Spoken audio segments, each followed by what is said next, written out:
So I've heard that too. I'm not entirely sure. It's because they're giving you estrogen and progesterone and all of like the fertility medications in like high quantities, especially if you're like not an infertile person. They're like they're giving you way more than like you actually should have.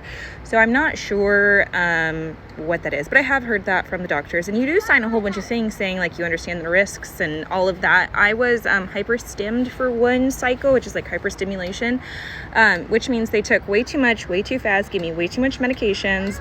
And I actually had a hard time getting pregnant myself when I had kids. And I think it was because I did so back to back.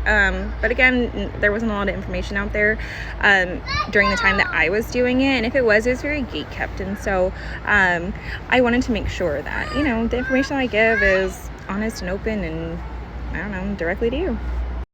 Also, egg donation has been around for a while, but the long-term effects still have not been studied because it's too new for medicine.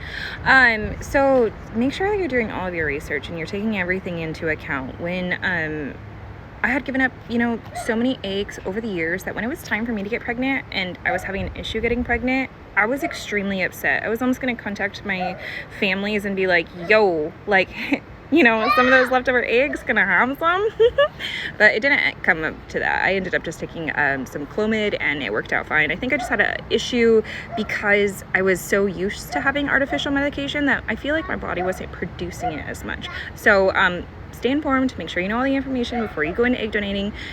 It's a lot of money, but there's also a lot of things that pay you a lot of money that you don't have to risk your body for.